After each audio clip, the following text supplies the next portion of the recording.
Hi, everyone. Welcome back to Bufnagle the podcast, where we explore entertaining and enlightening discussions of the adventure of life and all things good. From science and technology to history and philosophy to leadership and success. We hope to give you a better understanding of the world and skills for everyone to pursue their own adventure.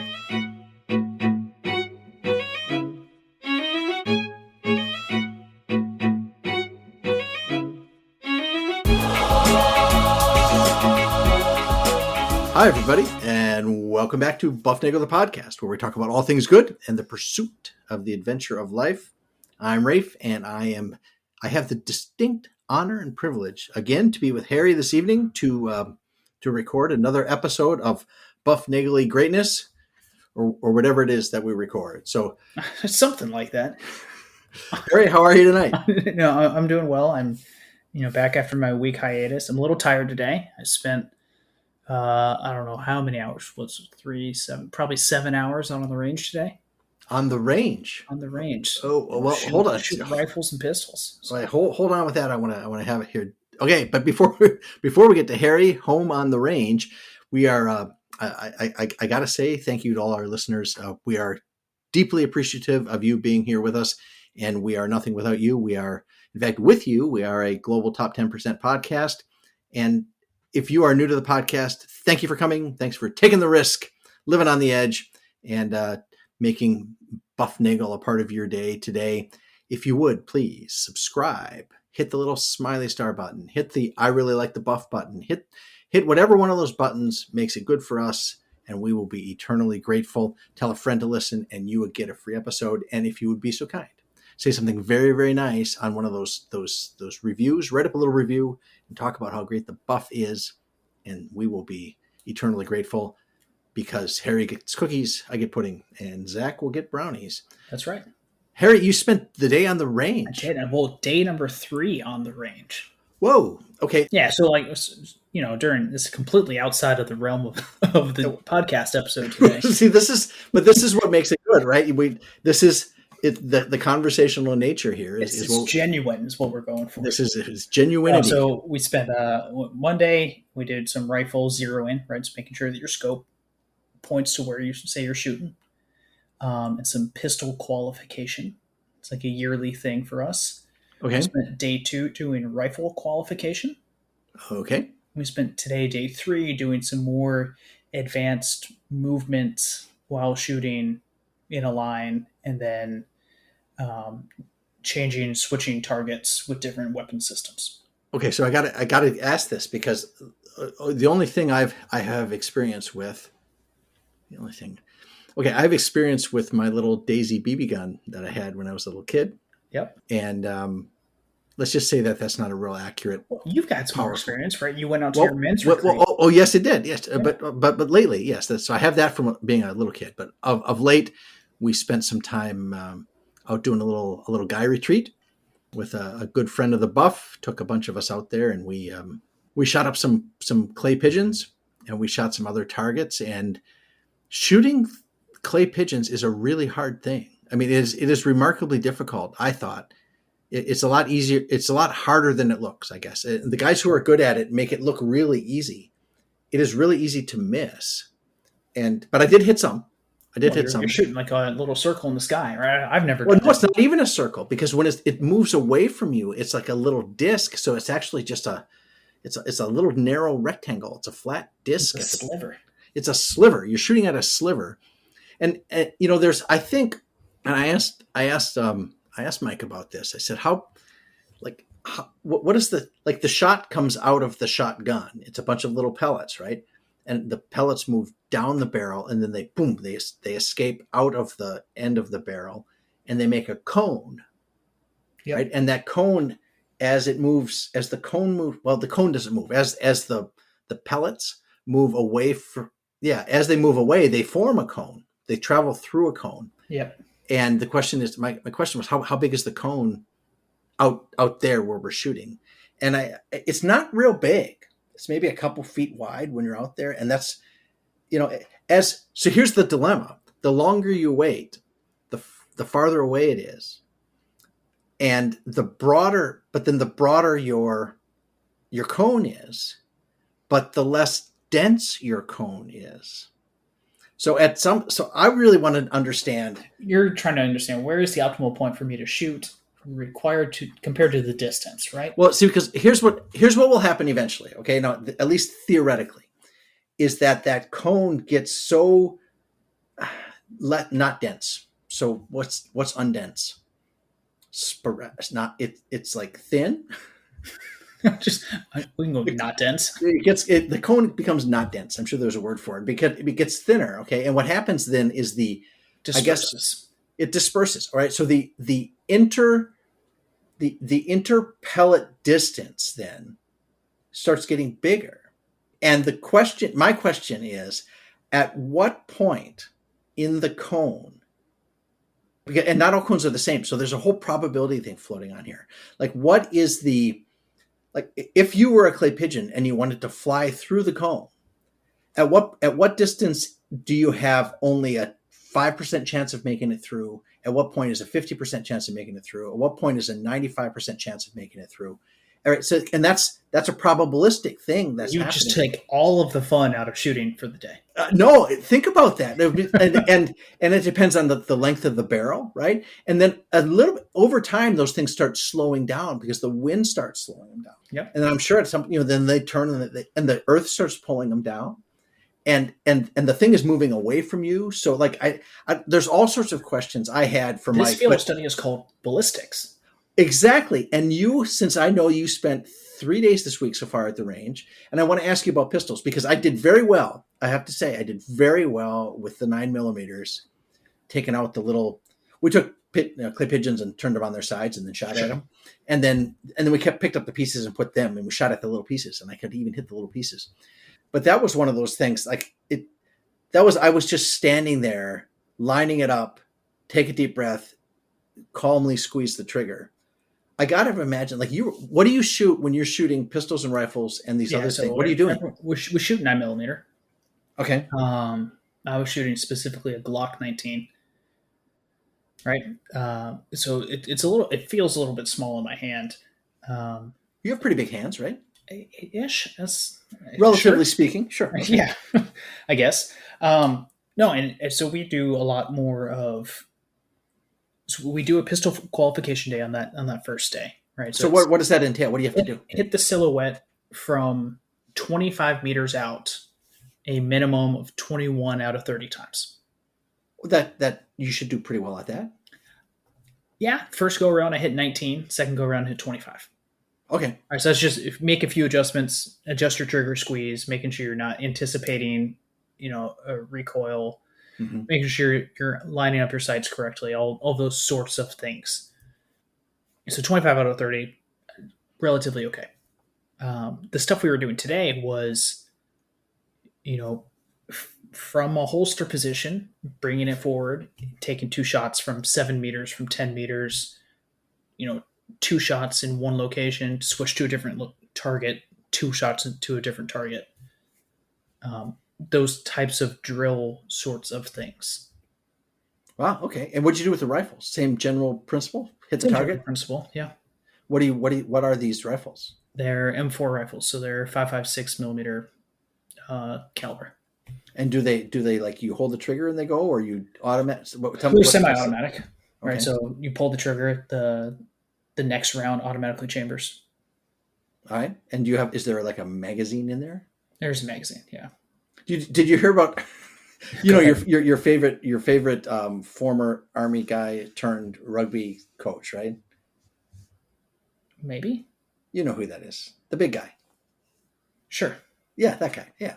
So he said he was talking to his I believe it was his wife before they got married, and he was talking about bringing taking the magazines with him, doing it, and she was very confused as why he was so interested in reading. well, shoot, I got to take Cosmopolitan with me because otherwise I can't keep up on fashion.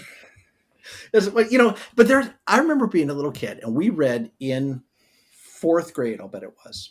We had I don't know if you guys had this, but this was a regular piece in class. Would be the teacher would read you a book, okay, and she read over the course of several weeks, probably like a couple pages out of the book, we read the whole book over the course of the semester, or two books in the semester. And I remember the book was called The House of 60 Fathers. Do you know that story? I do not. Well, my recollection. Okay, this is early 70s that I went through this. But The House of 60 Fathers is the story of an orphaned boy in either the Korean War. I guess it had been the Korean War because the Vietnam War was still going on at that time. All right. So I'm sure that's what it was. And it was The House of 60 Fathers the concept was he was living with all these men who were soldier types. All right. And that was, and I don't remember other than that. And the story I'm going to tell you is all I remember about The House of 60 Fathers, but you can look it up. There's a book. Maybe you'll get that for your birthday. Who knows? But there was and the other thing we used to do is we had hot lunch at school, and every day they would do a thing called the lunch count. Did you guys have a lunch count? A lunch count? I have no idea what. Well, the lunch count is at the beginning of the school day, sometime in the beginning, before lunch, the teacher says, raise your hand if you're going to have hot lunch today. And you raise a hand, and the teacher counts 16 or 13 or 95, whatever the number is. She pulls out the tin can with a string and sends it up. She sends up binary flares and encodes it. No, she and she would write on some sort of sheet of paper, and then if you got picked that day, it was a very honorable thing to do. You got to take that little slip of paper, walk to the door of the classroom, open the door to the outside, and right next to the door of the classroom was a little hook, a little spring-loaded hook. And you would take the, or like a clamp, know, and you would open the clamp, you put the little paper in there and close it. And then at some period of time, at a given period of time, somebody would go all around the school, pick up all the little papers, and they would know the hot lunch count for that day. And they would make that many hot lunches. They would make that many, right? And I don't know if they would over it by 10% or 50 extras or however many it was, but they would have a lunch count. And because sometimes people would bring cold lunch, and some people would have hot lunch, and some people, I don't know. That's how it worked, right? And I remember we were reading The House of 60 Fathers, and I'm sitting there listening to the story. And it was my job to take the thing. I took the thing out. And as always, when I do these sorts of things, I take every possible opportunity to minimize my time in the classroom. Okay. So she's reading the story, and I'm taking my time with the lunch count out to the door. So I go out there, I close the door. I spend time examining how the clip works with the little spring and the magnet on the door frame. I look around the rest of the, out the hallway. Wave to the other guy. I wave to Jenny, who's doing it on the other classroom there, and I fold it, and I check what the number is, and I stick it in the little thing, and I sigh because I'm longing now for my freedom, which is waning very rapidly, and I go back in the room. And when I left the room, we were reading The House of 60 Fathers, which is about an army group with this boy that lived with the unit. And when we come back in, we're talking about gorillas. I'm like, what the heck? And it was years. And I remember, I understand that concept now. But at the time, I had no idea what guerrilla warfare was. And she didn't say guerrilla and say it in French or whatever it was, so you know that it's spelled differently. She didn't explain it. She just said guerrillas. And I was like, what the heck? As she pulls out a banana from her backpack. That's right. No, gorillas. And it was weeks at least before I was able to figure out what was going on with these gorillas. And I don't remember if I asked my parents and they explained it to me. I can't, it wasn't like I pulled my phone and said, what's a gorilla? What's guerrilla warfare? Anyway, we got to explain things like magazines to people. You got to explain guerrilla warfare. There's a cat sneaking up behind you there, Harry. Oh, good. Look at him. There he is. Snuck back in. So anyway, you talked about magazines, and our good friend, the rugby coach, had a very funny incident with his either wife or fiance or girlfriend at the time. But that's not what we're here to talk about today. So welcome to Bufnagle, the podcast. We're glad you're here, and you've listened to our 14-minute introduction today.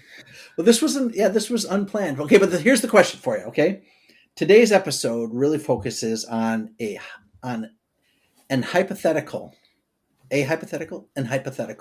situation that would be wonderful if we had. I think it would be wonderful, although we'll probably discuss some of this. This wonderful situation. What would you do? Okay, I'm going to start this way. What would you do if you had $1 million? Is the first question, because that's like an unheard of sum of money, $1 million, although it's not what it used to be. And then the other question is, well, let's just stop with that, and let's think about the current lottery, which is in the neighborhood of, these mega million jackpot things get to 100, and they get to hundreds of millions of dollars. Yep. And before or after taxes, you take the annuity or you don't. You have more money than you know what to do with. What would you do if money were no object? Yeah, sure. So we'll tackle the first one first, right? Which one? The million? Yeah. What would you do with $1 million? Yeah. Okay. And we'll just assume that it's after taxes, right? Taxes have been paid. Yeah, sure. So that's because that's an entire question in and of itself, right? Right. I think for me and for Jamie, I would. Thankfully, I am in a position in my life where $1 million doesn't drastically change how I live. Because you live well enough that there's nothing, don't have any real wants. Right. And we don't have any real wants. We live below our means. And we invest regularly. We don't have any debt or down payment type thing. Like we have a house payment, right? Yep. But I don't think I'd pay off the house with $1 million. Not with inflation running at 6%. No need to do that. We might, I don't know, throw 20 grand at the kids' college and retirement funds, and the other 960 into a nice dividend ETF that'll give me a nice monthly income. Yeah, but then that generates the monthly income. And what would you do with the extra income? Would you you're not the kind of guy to buy a boat. Oh, I know what you'd get. Yeah, well, sure. We can say I'd buy the airplane. Yeah, and you would, right? Would you buy the airplane? You know what? I think with $1 million, I'd probably buy the airplane that I would want within the next 5 to 10 years.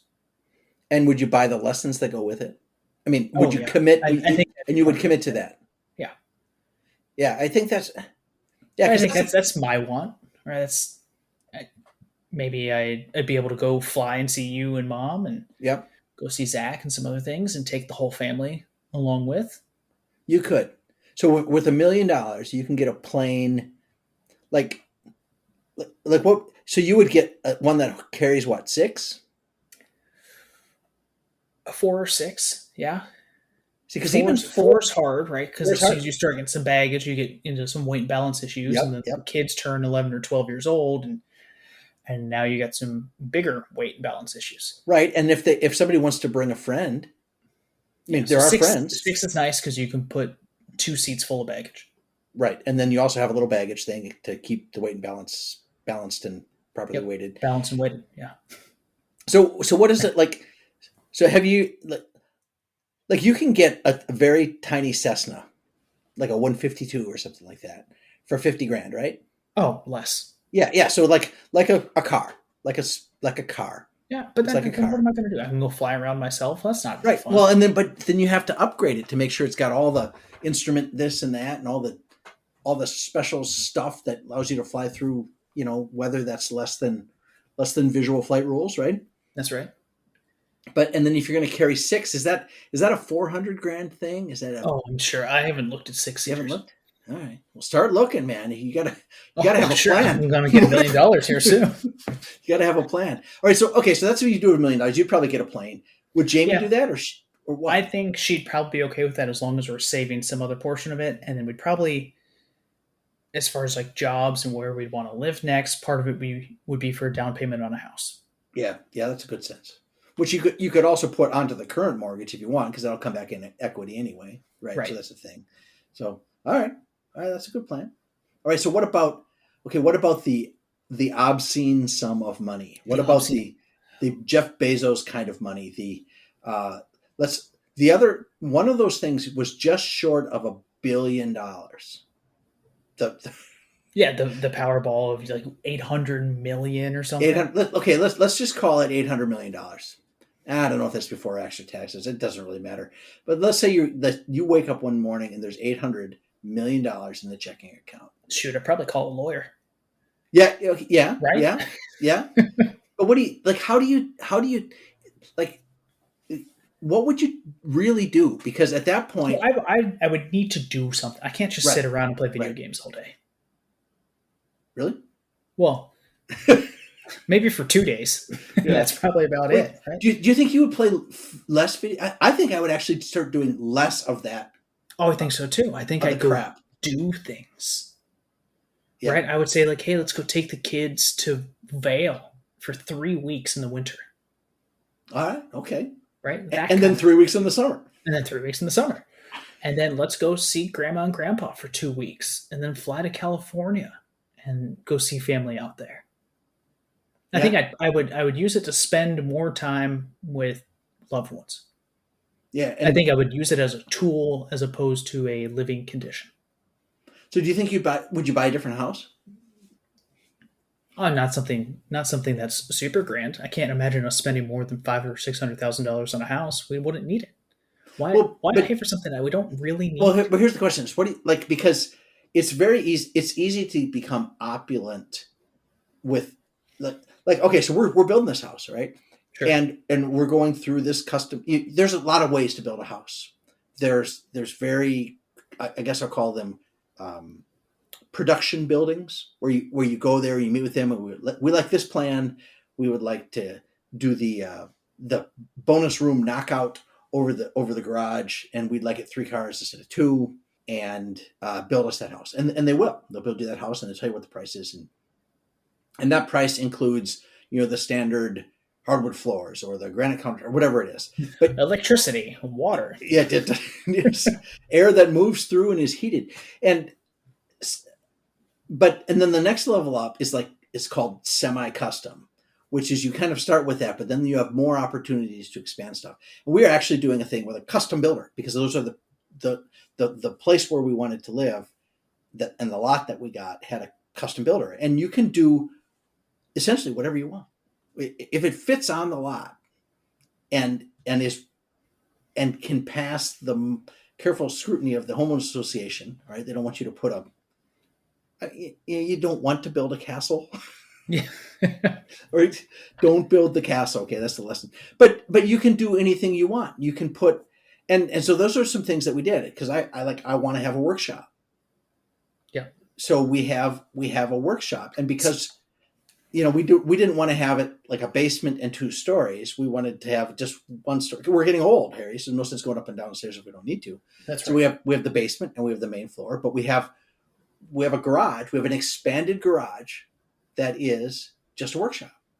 Right, but see that falls into the what would you do when Okay. you have the money, right? Right. So suddenly you don't have to worry about the house payment, and you don't have to worry about the car payments or any other kind of paying for gas to go see the grandkids. Right. Where you don't have to worry about those kinds of things, but you still need a place to occupy your time. Right. So I think you end up doing things which you love. So yours is woodworking. Right. And you can now very afford it. That's not really a term, but Yeah, well, you can afford it without feeling it, worry. right? Yeah. Yeah, so you're going to be able to go in there. Sorry, well, I want the diamond tipped miter saw that's going to stop instantaneously. If I decide to put my finger in it, right? That's right. Or the table saw. Or I want a full vacuum system within It's called dust collection. Oh, excuse me. Yeah. No, you're right. You want that, but that's at some level.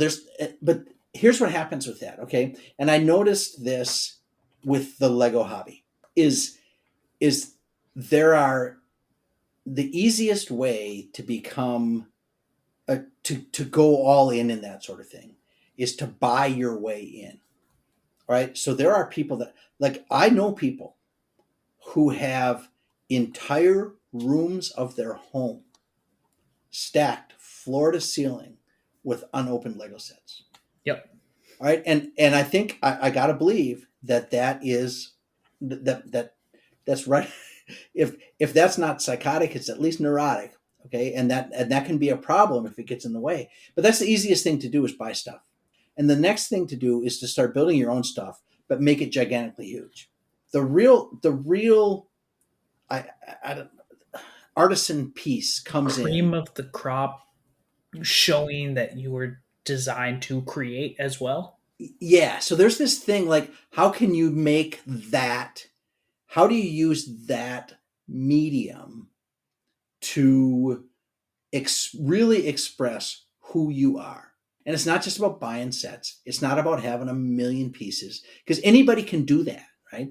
The real question is, how do you turn that medium into an expression of truth through art? And the same thing happens with the woodworking stuff. I could do that, and I could go out and say, "Oh, I know what I'll do. I'll get all the top line machines, and then I'll buy all the really expensive hardwoods, and then." But at that point, But that doesn't make you a good right, woodworker, right? That's right. the same thing as saying, like, if you got the baseball player, right, who goes out and he just picked up, I don't know, a high school baseball player. He's okay. He bats 280, and he suddenly picks up, a really expensive baseball bat. It's not going to make him better automatically, right? But the guy who's already probably batting 500 might suddenly tick up to 550 with the great bat, with the good bat. Yeah, no, you are exactly right, and that's the thing, is these tools. If you suck, having great tools aren't particularly going to help you. Now, there are some things you can do, like when you play golf. If you're playing and your feet are slipping when you hit the ball, there's a limit to how good you can get. So pretty much you have to get clubs that are at least proficient. You have to have shoes that don't slip when you swing the ball. It helps to have a better ball than a worse ball. But you know what? I bet you could give a guy like, who's the king now? It's like, I was going to say Tiger, but you could give Tiger my clubs, and he'd still go break par without batting an eye, right? Because he's so good. And so I think, like, with the woodworking stuff, and that's what I'm coming to now. It's like, how do I really get this to be what I want it to be? How do I really make things that, like, you can go all over the interwebs and find people building this and building that, but what really matters is they're building stuff that reflects them, right, and what they like to do. And it seems to me like that's got to be the goal, is to do artwork, creativity, that reflects who you are fundamentally. I think it's hard to do, especially, but now in general, the initial question was, what would you do if money were basically no object? You have an infinite amount, and you've basically come to the conclusion that money really is not the object. Right. It's just a means to do the things that you really want to do. Well, it helps remove, like, what do they say? Money doesn't buy happiness, but poverty does buy squat, right? I mean, so, Sure. And I gotta agree with that. But money does not buy happiness. There are always limitations. There are always limitations, and the question is, which ones would you eliminate with money, and which would you just recognize are part of the boundaries of the problem? Okay, as your sister says, creativity without boundaries is just noise, right? And if you're just paying to remove the boundaries, then all you're doing is making noise. So you're making extra noise now too. Yeah, you make very expensive noise is what you can do at that point.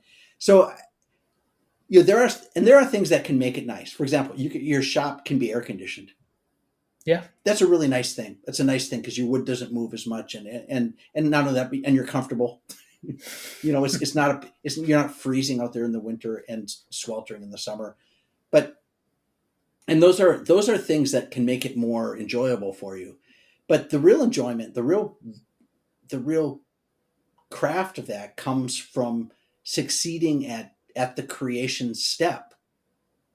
And I think money, like, there are a lot of people out there that are doing that without a lot of money. Yeah. So what do you do with the money? So what else? What would you like? So you have $800 million, and maybe you spend $500,000 on, or maybe even $1 million. Maybe decide, you know what? I do want to have this house, and I would like to have the house near the airport, and I would like to have super insulated walls, and I would like to build a hangar for my airplane. All right, so now you have that. So you've spent like $3 million. Sure, You have now $797 million left. So, but what do you do with that other than buy fuel? Yeah. Jamie and I have talked about it quite a bit. It's like you'd expand upon the things that you've already bought with the $1 million.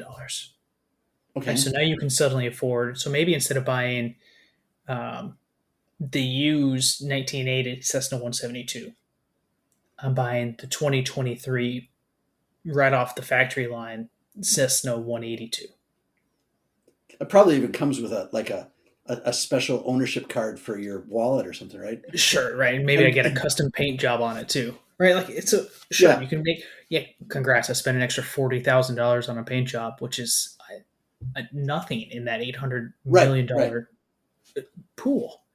And Jamie's talked about like, well, maybe she could help pay off her mom's house or help out some friends and family, which I think you can do to an extent, but you can't solve poverty just by giving everybody money. Well, but the other thing is there's not enough money to do that. Like with that $100 million, with the $1 billion. Yeah. You said, you know what I'm going to do? I'm going to help out every person in this country. I'm going to not take any money. I'm just going to spread it across the population of the United States. Great. Everyone gets $2.50. There you go. That's just about right. And that doesn't do anybody any good. So that's a really interesting question, because when you spread it out, it becomes not worth anything. But in a pool, in one collection, it can do all sorts of things. So you would upgrade a little bit of things around the edges to make those things nice. If you couldn't fly yourself, you'd probably hire somebody to fly you there. Sure. And my guess is, if you had that kind of money, you would treat that individual or those people who were helping you would treat them well, because you could afford to without any issue. Right. You probably should. Why not? Right. Why not? Right. So what else? So, because I was thinking about this, okay, and yes, okay. So what's on your list? Well, see this, and that's the thing, is I think here's what I think I would really do after I did some of those things. So I'd make sure the house was paid off, and I'd make sure there was some, like, I think I would want to do like some of this. I guess I'll call it longer term good, and I think I would do things like I would build like a gym at a school.